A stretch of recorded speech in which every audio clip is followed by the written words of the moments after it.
예배에 함께 하시는 우리 성도님들, 또 방송으로 함께 하시는 성도님들 사랑으로 축복합니다. 우리 앞뒤 좌우 계신 분들 같이 이렇게 인사합니다. 당신은 복된 사람입니다. 당신은 복된 사람입니다. 당신은 복된 사람입니다. 당신은 복된 사람입니다. 할렐루야. 네, 참 감사합니다. 본격적인 겨울이 딱 오면서 제가 요즘 논길 이렇게 같이 다니는데 아침에 요즘 맞아보지 못했던 한강의 칼바람을 여기서 맞고 있어요.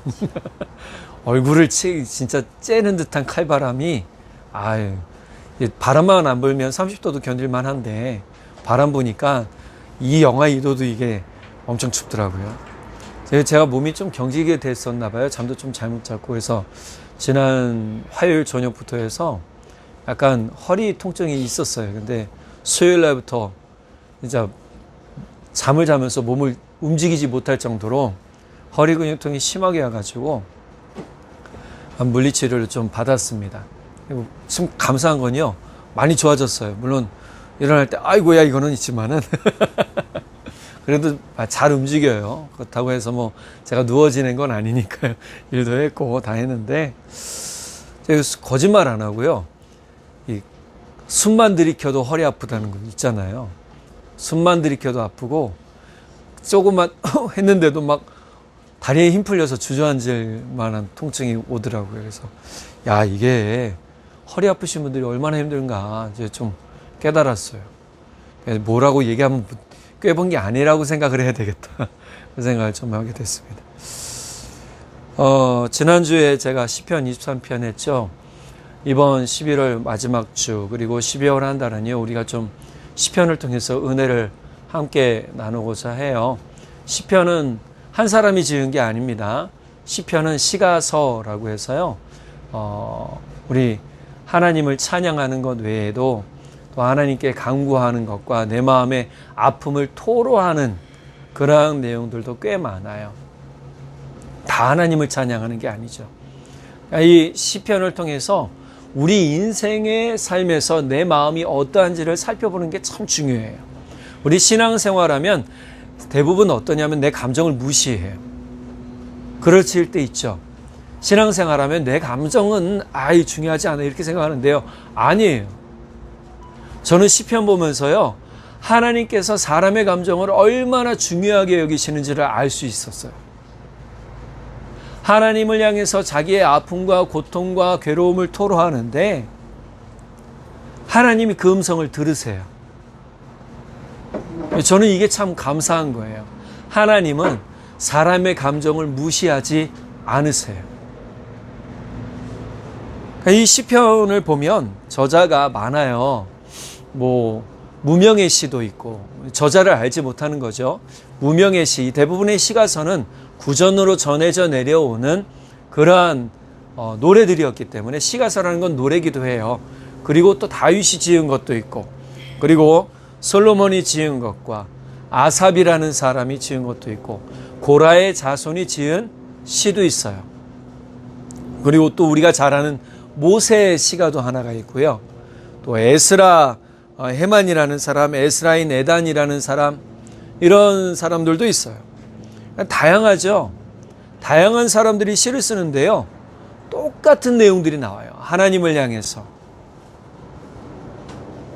그러니까 이 시편이라는 또 시편은요, 다양하게도 하는데 짧은 2절의 시로 이루어진 시편 117편도 있어요. 반면에 시편 119편 같은 경우에는요, 굉장히 길어요. 근데 왜 기냐 하면 이게 히브리의 히브리어 알파벳을 가지고 시작을 해요. 그래서 그것을 가지고 운율에 맞춰서 우리 옛날에 네 음절 운율 있잖아요. 그런 것처럼 운율에 맞춰서 부르는 노래였어요. 그러니까 이게 우리나라 말로 이렇게 번역이 돼서 좀 안 맞는 거죠. 히브리어로 보면 이게 운율이 딱딱 떨어진답니다. 요즘 랩하는 청년들 사이에서는요, 라임이라고 그래요. 딱 끝이 맞아 떨어지는 그러한 단어들을 선택을 해서 그렇게 사용을 한대요. 시편 119편이 그렇게 써졌다고 그래요. 굉장히 참 재밌죠. 시편을 보면 다양한 사람이 다양한 마음을 가지고 다양한 삶의 생활 가운데서 어떤 삶의 형태 가운데서 하나님을 찬양하는데 이게 똑같더라는 거예요. 어떤 이들은 하나님을 찬양하기도 하고 어떤 이들은 하나님을 기뻐하기도 하고 어떤 사람들은 하나님을 향해서 자기 마음의 괴로움을 토로하기도 하는 이 모습들이 사람의 삶의 모습 그대로라는 거예요. 그런데 하나님은 이것을 받으세요. 여러분 아셔야 될 건요, 여러분의 감정을 너무 무시하지 마세요. 근데 중요한 건 너무 감정에 빠져도 안 돼요. 시편의 모든 이 감정을 다 토로했잖아요. 토로한 다음에 뒤에 결말을 잘 보셔야 되는 게, 그래도 나는 하나님을 의지하겠습니다. 그래도 나는 하나님을 신뢰하겠습니다. 그래도 나는 하나님을 따라가겠습니다. 이렇게 어려운 삶일지라도라는 거예요. 이게 중요한 거죠. 그래서 시가서의 모든 내용을 보면 하나님의 은혜, 하나님의 계획, 하나님의 마음을 알게 되는 거예요. 그래서 시편 150편을 다 한번 읽어보셨으면 좋겠어요. 시간이 될 때. 1편부터 150편까지 우리 다 설교로 들어보셨나요? 대부분 안 해봤을 거예요. 제가 언제 기회 되면 한번 해보고 싶어요. 제가 잠언도 했고, 다니엘서도 했지만, 이렇게 수요일 날 저는 좀 이제 강의식으로 나가잖아요. 나가면서 시편도 제가 좀 해보려고 그래요. 시편을 해보면 참 재밌어요. 그래서 시편을 통해서 받는 은혜와 시편을 통해서 받는 위로가 굉장히 커요. 저는 여러분의 삶에서, 우리의 삶에서 시편이 주는 위로가 이렇게 크구나라는 걸 깨닫게 되더라는 거예요. 자, 오늘 19편은요, 이제 19편 말씀을 통해서 함께 은혜를 나눌 텐데, 오늘 19편은 찬양의 시로 두 개의 주제가 되어져 있어요. 1절부터 6절까지는 창조에 관해서 하나님을 찬양하는 거예요. 창조에 관해서 창조의 일을 행하신 하나님을 높이는 찬양시고, 7절부터 14절까지는 하나님의 말씀을 찬양하고 묵상하다가 자신의 죄를 깨달은 사람이 자신의 삶이 하나님 앞에 온전한 드림이 되기를 원하는 그러한 내용으로 이루어져 있어요. 마틴 로이드 존스 목사님은요, 이것에 대해서 두 가지로 얘기를 해요. 1절부터 6절까지는 일반 계시 또는 자연 계시라고 얘기를 해요. 우리 보여지잖아요. 모든 자연은 사계절이 있고요. 물론 적방구에는 우리 이렇게 뭐라고 그러죠? 딱 중심에는 그게 없잖아요. 사계절이 없으니까 내내 뜨겁지만, 우리나라처럼 사계절이 있거나 계절을 누리고 또 해와 달과 별을 이렇게 누리는 그런 삶이라면 어떻게 해요? 느끼겠죠. 자연이 이렇게 대단한 거구나. 이게 뭐예요? 일반 계시, 자연 계시라는 거예요. 근데 또 특별 계시라는 것은 뭐죠? 말씀을 통해서 주어진 것, 성경이 곧 특별 계시다라고 얘기를 해요. 또 어떤 분은 이것을 보편 계시라고도 얘기를 해요. 이미 모든 사람들에게 주어졌기 때문이에요. 드러나졌기 때문이에요. 근데 마틴 로이드 목사님은 이것이 특별 계시라고 얘기를 하죠. 이 특별 계시는 말씀을 통해서 드러나신 하나님을 이야기하는 거예요. 신앙생활을 하면서 우리가 추구해야 될 목표가 하나님을 경험하고 사는 것인데, 하나님을 날마다 경험하고 살아야 되겠죠. 그 하나님을 경험하지 못한 때라도 하나님을 인정하고 하나님을 찬양하는 삶을 사는 게 우리의 목표가 돼야 돼요. 매일매일 그렇게 할 수 없어요, 사실. 그렇게 사는 사람이 없어요. 그렇게 산다고 해도요, 죄에 빠지는 사람이 있어요. 실수하기도 해요. 넘어지기도 해요. 다윗 봐요. 다윗도 넘어졌잖아요. 솔로몬도 넘어졌어요. 근데 우리도 넘어질 수 있어요. 그런데 중요한 건 넘어질지라도 뭐예요? 다시 주님 손잡고 일어서는 거예요. 이게 신앙생활인 거예요. 그러면서 어떻게 해요? 더 단단한 믿음으로 서가는 것이죠. 그렇게 시편 19편은요, 그리스도인이 어떠한 시각으로 자연과 말씀, 삶과 죽음, 육신과 영을 바라봐야 하는지를 알려주고 있는 거예요. 그러니까 우리가 이 자연을 통해서 하나님을 깨닫고 하나님을 볼 수 있어야 돼요. 우리의 삶의 모든 일들을 통해서 운행되어지는 모든 질서들을 통해서 뭐예요? 하나님이 어떻게 일하시는지 볼 수 있어야 돼요. 그러니까 우리의 사람의 눈으로 보면 사계절이고 해가 뜨고 달이 지고 이거지만 우리가 영적인 눈으로 보면 하나님을 질서 있게, 온 우주를 질서 있게, 지구를 질서 있게 만드시는 분이 누구냐? 하나님이시다는 걸 영적으로 볼 수 있다는 거예요. 즉 시각이 달라지는 거죠. 단지 육신으로 사는 삶의 시각은요, 하나님을 알 수도 없고 깨달을 수도 없어요. 육적 시각은 그래요. 1절에서 6절이 창조의 이야기를 다루는 것은요, 자연에서 하나님을 볼 수 있는가라는 질문으로 시작하는 것 같아요. 자연에서 하나님을 볼 수 있는가? 질문 드려볼게요. 자연을 통해서 하나님 볼 수 있어요? 우리 찬양하잖아요. 주 하나님 지으신 모든 세계. 찬양은 하는데 진짜 그것을 매일매일 내가 경험하고 있느냐는 거예요.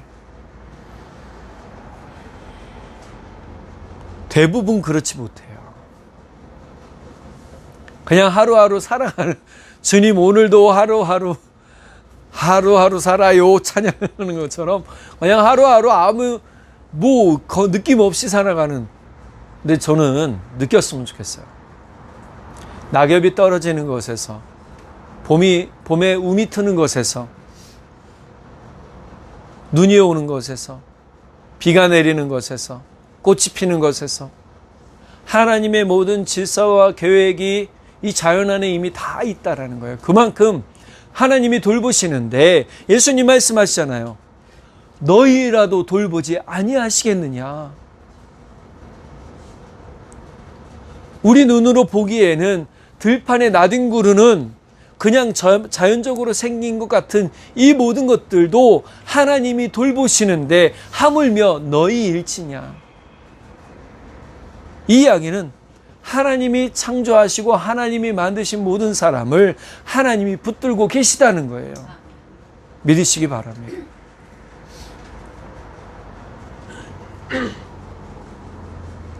네, 아까 말씀드린 것처럼 대부분 그리스도인들이 창조에 관해서 믿는다고 얘기하지만요, 이 창조론을 완전히 신뢰하지 않는 분들이 많아요. 의문을 가지는 사람도 많더라는 거예요. 그렇다고 해서 진화론이 진짜일까요? 우리 학교에서 진화론 배웠잖아요. 그죠? 진화론이 진짜일까요? 그렇지 않아요. 1980년 10월 16일에 16일부터 19일까지 시카고의 자연박물관에서 160여 명의 최고의 진화론 학자들이 모여서 세미나 했답니다. 그런데 거기서 대반전적인 결론을 하나 내요. 모든 건 진화하지 않았다라는 결론을 내요. 우연하게 어떤 종이 생겼다. 그러니까 이 결론은 뭐냐면, 이 1980년의 결론은 이거예요. 갑자기 생긴 거예요. 진화하지 않았어요. 다윈의 진화론은 유전적인 변이가 일어나서 사람이 차츰차츰, 그럼 우리 3000년 정도 되면 우리는 이미 이런 얼굴 가지지 못하고요. 예, 달라지는 거예요. 근데 그렇지 않아요. 볼게요. 3000년 전의 인간의 유적과 지금 사람의 모습 똑같아요. 무슨 변화가 있었어야 됐어요. 유전적인 변화가 있다면. 그렇지 않더라는 거예요. 그러니까 결론을 낸 게 뭐냐면 100만 년이고 200만 년이고 한 종이 있다가 사라지고 어느 종이 갑자기 튀어나온다는 거예요. 그러니까 점진적인 진화는 없다라고 결론을 냈어요. 자, 두 번째, 1984년에 캠브리지 회의에서는요, 뭐라고 그랬냐면, 이 콜린 패터슨이라는 분이 자신이 쓴 회의 보고서에서 진화론은 확실히 지식에 위배되는 것이라고 말하면서 진화론이 진리라고 믿고 나의 모든 생애를 허비해버렸다라고 동료들에게 말했답니다. 즉, 진화론은 뭐예요? 허구다. 그런데요, 지금 학교에서 아직도 미국에서는요, 과학을 믿는다고 하는 사람들이 이 진화를 뭐예요? 진화론을 끝까지 믿고 있더라는 거예요. 160여 년이 지난 지금도요, 진화론을 쫓아가고 있는 이 모습이 얼마나 참 안타까워요.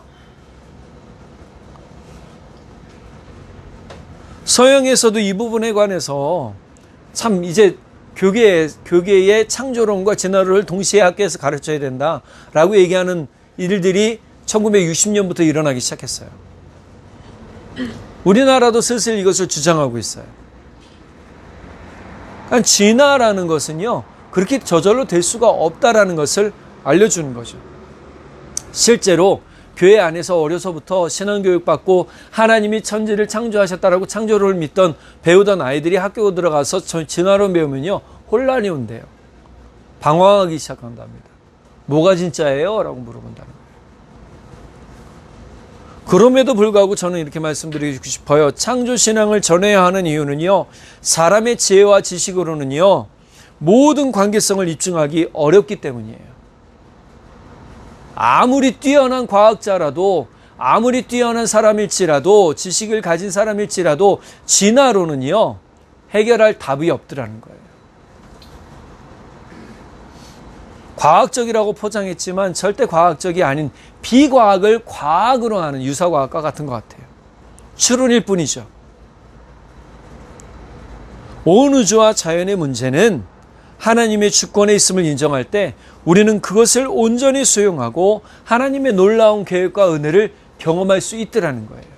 어린 다윗이 목동으로 있으면서 뭘 봤겠어요?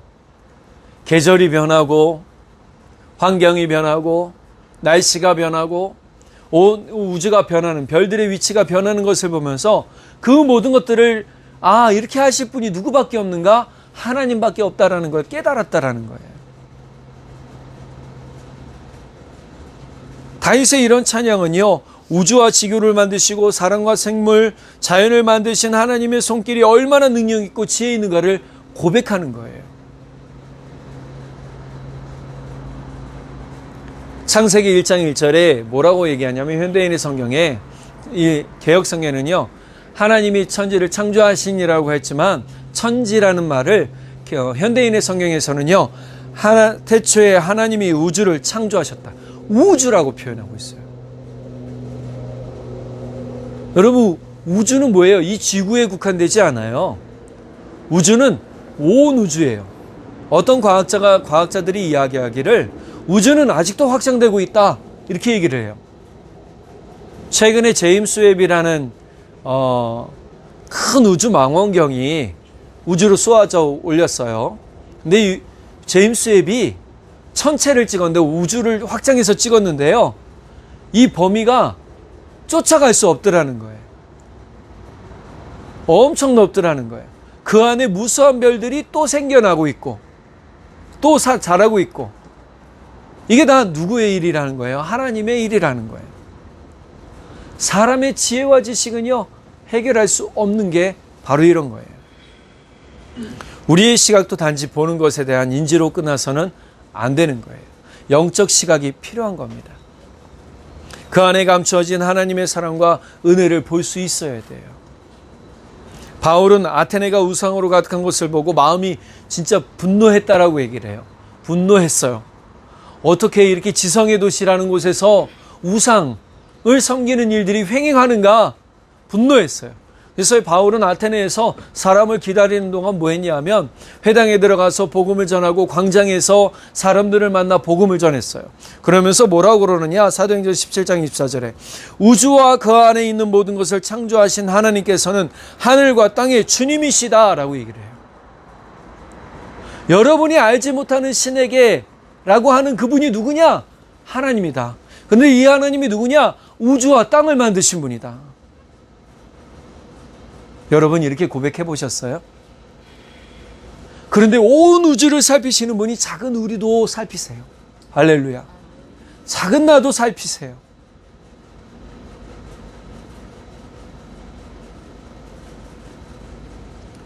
바울은 하나님께서 창조의 모든 주관자라고 이야기하시는 거예요. 그러면 창조의 주관자가 창조물들을 그냥 두시지 않으심을 우리는 알아야 됩니다. 여러분, 우리의 삶이 너무나 연약하죠. 다윗은 뭐라고 그래요? 내가 먼지와 같은 존재인데, 그 먼지와 같은 존재인 나를 하나님 왜 돌보십니까? 어떻게 나를 돌보셨습니까? 라고 얘기를 해요. 너무 감사한 이야기죠. 히브리인들의 신앙지혜가 담긴 집회서라는 것에서는요, 이렇게 얘기하고 있어요. 영원히 살아계신 분이 온 우주 만물을 창조하셨다. 그분은 지금도 살아계신 거예요.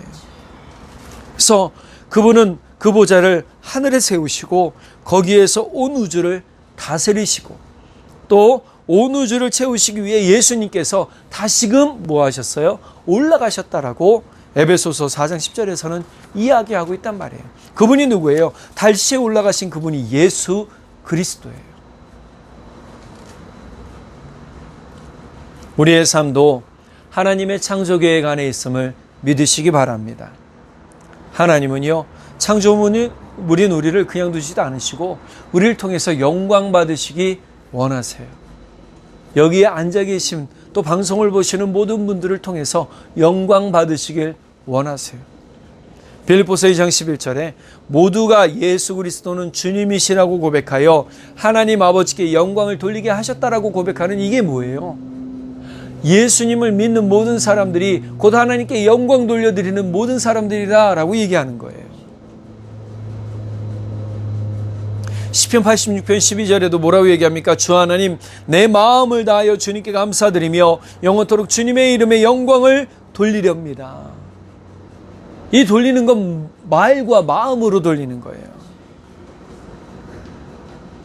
이 시간에 우리가 말을 많이, 우리가 히브리서, 제가 야고보서 요즘 하지만 야고보서에 제가 그런 말 했죠. 초반에 듣기는 빨리 하고 말하기는 더디하라.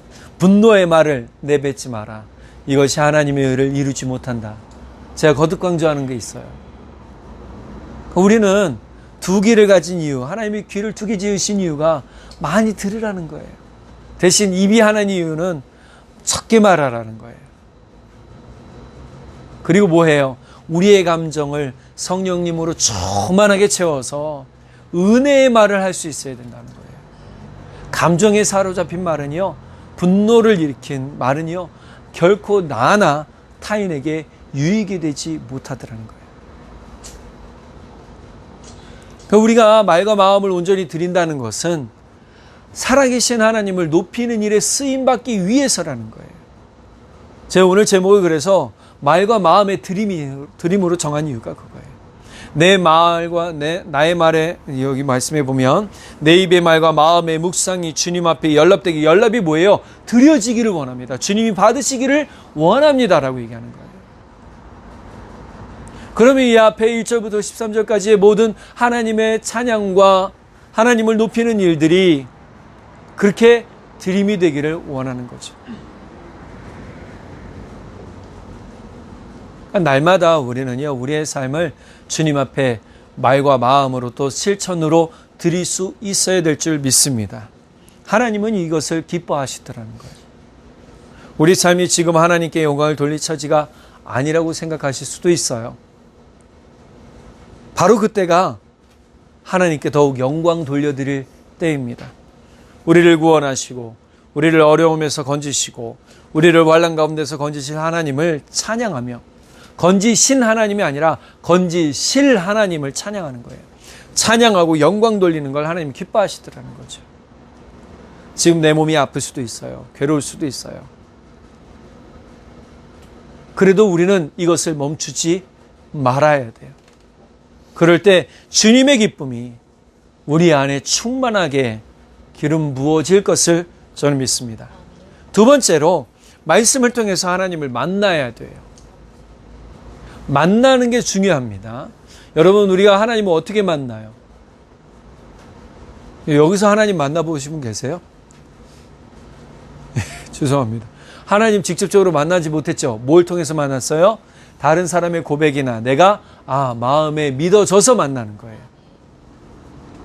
자, 이렇게 믿어져서 만났는데 이 만남을 통해서 우리가 무엇을 깨닫냐는 거예요. 말씀을 통해서 깨달아지는 하나님에 대해서 뭐라고 그래요? 오늘 7절부터 이 다윗이 이야기하는 걸 잘 보세요. 7절부터 보면 주님의 교훈은 완전하여서 사람에게 생기를 복돋워주고 주님의 말씀은 퍼펙트, 완전하답니다. 완전해서 생기를 불어넣어 주신다는데 이 생기라는 뜻이 네셔마라고 하는데요. 히브리어로 네셔마라고 하는데 이 뜻이 뭐냐면 영혼, 호흡, 기운, 즉 영혼에 힘을 더해 주시고 또 호흡에 힘을 더해 주시고 기운을 북돋아 주시는 분, 일을 해 주신다는 거예요.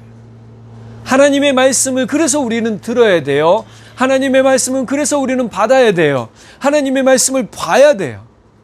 말씀을 보는 사람이 그래서 능력이 있는 거예요.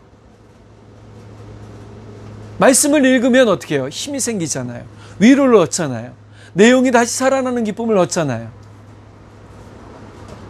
자, 두 번째 은혜가 뭘까요? 주님의 증거는 참되어서 어리석은 자를 깨우쳐 준다. 증거라는 것은 이 말씀의 확신인데 말씀이 보여주는 이 확신들이 뭐예요? 어리석은 사람들을 깨우쳐 준답니다. 자, 이 어리석은 사람을 깨우쳐 주는데 다른 말로 하면 깨우쳐 준다는 건 지혜롭게 한다는 거예요. 바른 길 가게 해준다는 겁니다. 미련한 사람이라고 얘기하는 것은 단순하여서 쉽게 길을 잃어버린 사람을 얘기하는데 이런 사람들에게 뭐예요? 지혜를 주어서 바른 길 가게 해준다는 거예요. 여러분, 우리 때로 그렇지 않나요? 우리의 결단이, 우리의 판단이 다 옳은가요? 아니에요. 저는 제가 가장 싫어하는 사람이 있어요. 내가 다 옳다 하는 사람이에요. 내 말 들어! 하는 사람 저 싫어요. 죄송합니다. 제 마음이 아직 완고해서 그런지. 그런데 하나님은요, 뭐예요? 모든 증거, 보여주신 일들이 다 명확해요. 하나님이 하시는 일들이 다 뭐예요? 매우 명확한 일들이에요.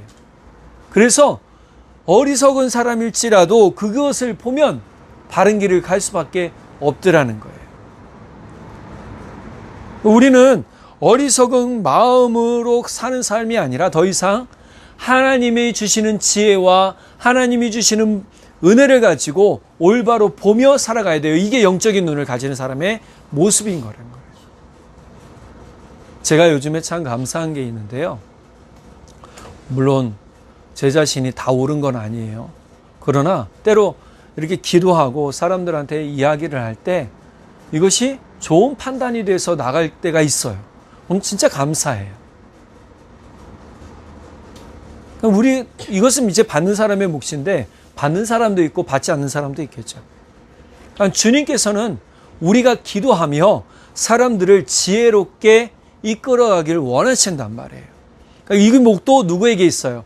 여러분에게 있고 저에게 있는 거예요. 세 번째, 주님의 교훈. 이 교훈은 뭐예요? 말씀인데 이 교훈은 정직하여서 마음에 기쁨을 안겨준답니다.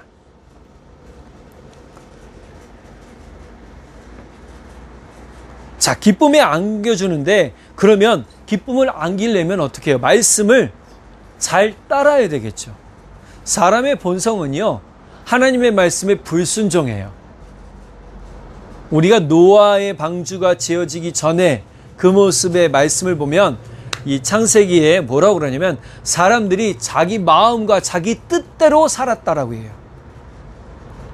자기가 원하는 대로 살았대요. 그래서 죄를 지었답니다. 하나님이 그것을 보시고 화가 나셔서 사람들을 물로 쓸어버리기를 작정하셨어요.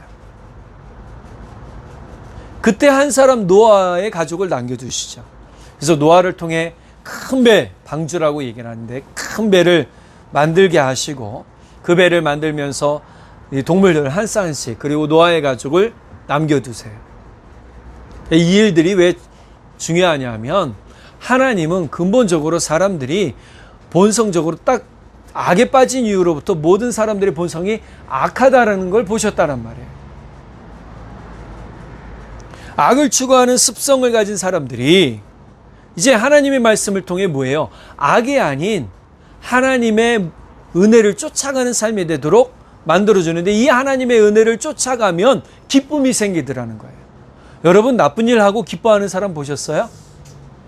안 기뻐해요. 사기꾼들이 부자인 사람 보셨어요? 없어요. 사기꾼들이 왜 부자가 안 될까요? 사기꾼들이요, 그 돈을 쓰면요, 흥청망청 유용으로 다 써버린답니다. 그래서 돈이 없대요.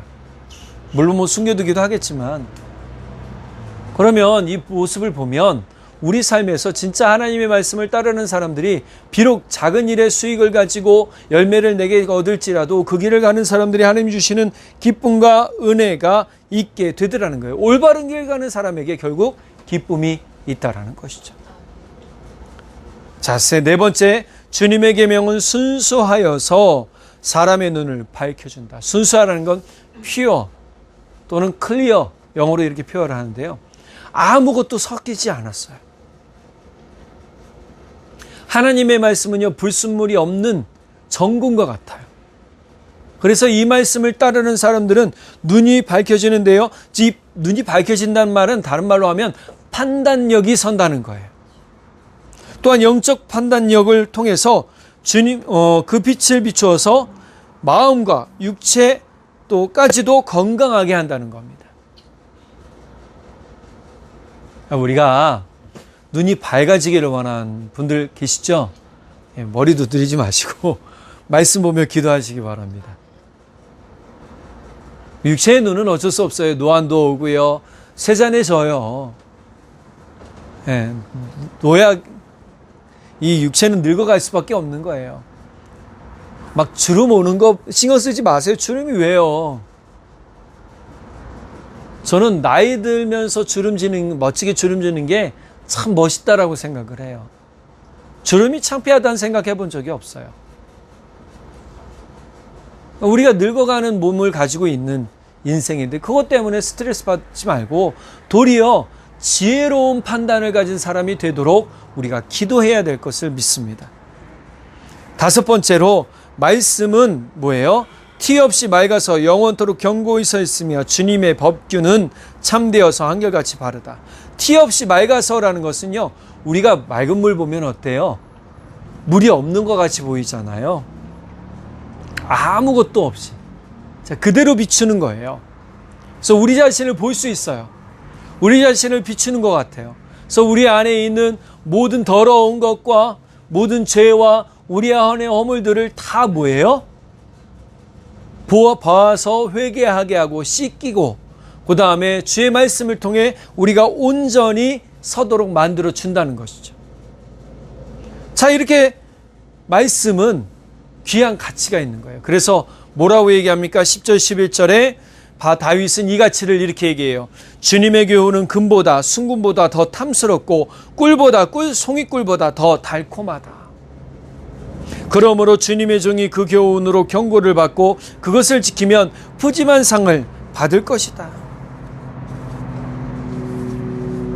주님의 말씀의 가치를 아는 사람은요, 그 말씀을 잘 간직하는 사람이 될 것이고 그냥 막 다루지 않겠죠.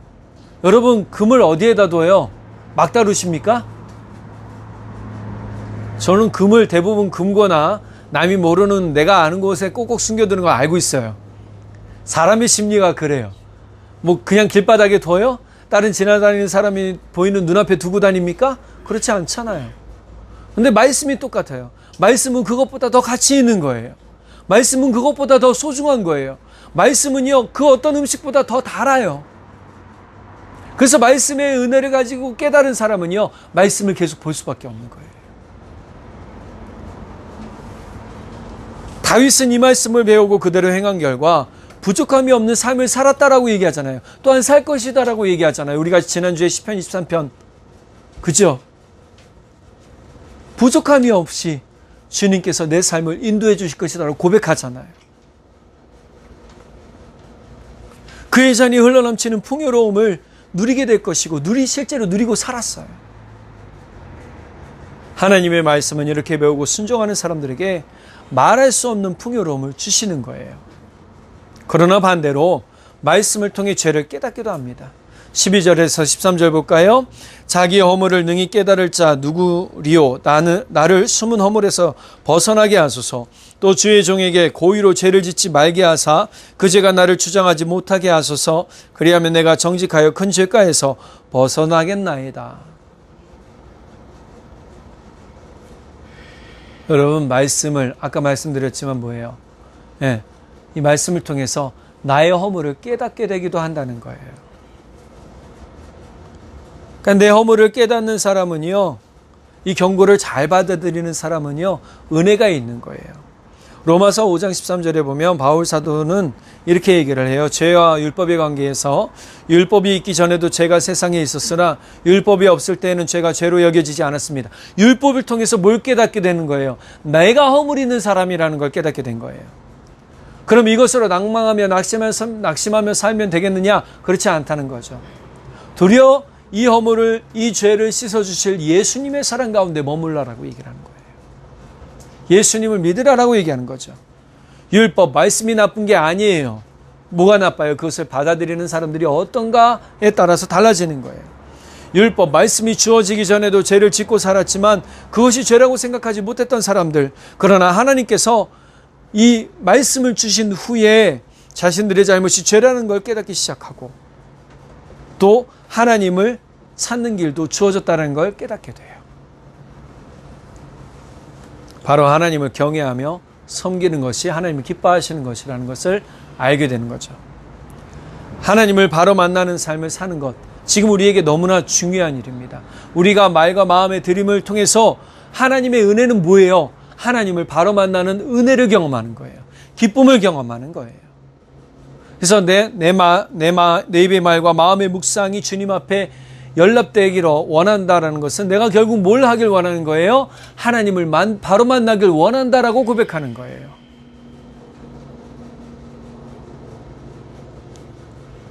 그러나 사람들은 틈만 나면 뭐하죠? 다른 길로 빠지잖아요. 하나님을 떠나 다른 신을 섬기죠. 하나님이 이것을 영적 간음이라고 이야기하셨어요. 솔직히 우리가 지금 이렇게 살고 있지 않는지 한번 좀 살펴보기 바랍니다. 입으로는 하나님 섬긴다고 하지만 마음으로는 주를 떠나 살아서 진짜 우리가 잘못된 길 가고 있는지, 판단이 흐려진 채 내 판단 의지하고 하나님이 주신 영적 판단, 성령이 주시는 은혜의 판단을 우리가 소위 도외시하고 있는지 한번 좀 살펴보며 살길 바랍니다. 눈이 어두운 사람은 육신의 눈으로 살아가는 사람이 아니라 진짜 눈이 열린 사람은 영적 눈으로 세상을 보며 하나님의 은혜를 온전히 바라보는 삶일 때 영적 눈을 가진 사람이 되는 거예요. 말씀을 통해 하나님을 바로 만나야 합니다. 하나님께서 주신 말씀은 죽이는 말씀이 아니라 살리는 말씀이고 그 말씀은 사람들에게 생명을 주는 말씀입니다. 바로 이 말씀이 예수 그리스도라고 요한 사도는 증거하고 있었잖아요. 야고보 사도는 그럼 이 말씀을 어떻게 받아야 되느냐라고 이야기할 때 이렇게 받으라고 얘기를 해요. 온유한 마음으로 여러분 속에 심어주신 말씀을 받아들여야 합니다라고 얘기를 해요. 온유한 마음으로 말씀을 받아들여라. 그럴 때 이 말씀이 우리의 말과 마음의 드림과 함께 능력이 되고 은혜가 되고 기쁨이 되고 또 우리의 모든 육신의 한계를 뛰어넘는 영적 은혜로 충만하게 채워지게 될 줄 믿습니다. 하나님께서 기뻐 받으실 만한 말과 마음의 드림은 바로 말씀을 잘 먹고 말씀을 통해 사는 것으로 출발합니다. 우리 모두 하나님께 영광 올려드리는 삶을 살고요. 하나님의 말씀으로 튼튼히 서가는 삶이 되기를 간절히 바랍니다. 기도하겠습니다. 사랑의 하나님 아버지, 참 감사합니다. 우리가 지난 한 주간 어찌 살았던지 주의 은혜로 살았던 것은 부인할 수가 없습니다. 주님이 우리를 붙들어 주신 은혜, 이번 한 주간도 간구합니다. 붙들어 주십시오. 주님, 우리의 삶이, 우리의 말과 우리의 마음이 매일 매순간 하나님 앞에 온전히 드림으로 말미암아 주님이 받으실 만한 것이 되어서 우리가 산 제물이 산 제사가 되어서 주님이 은혜로 말미암아 우리가 영적인 삶을 살게 하시고 영적 눈이 뜨여지게 하시고 영적 판단이 서게 하시고 온전히 우리가 바른 길 가서 주님의 놀라우신 은혜와 사랑을 경험하며 우리 삶의 주의 기쁨으로 영원히 주님을 찬양하는 삶이 되도록 성령 하나님 붙드시고 인도하여 주옵소서. 혹이나 아버지 우리가 죄 가운데 있다 할지라도 벗어나게 하시고 주의 은혜를 따라 소망으로 충만해지는 우리 모두 되도록 성령 하나님 함께하여 주옵소서. 믿고 감사드리며 우리 주님 예수님의 이름으로 기도드렸습니다. 아멘.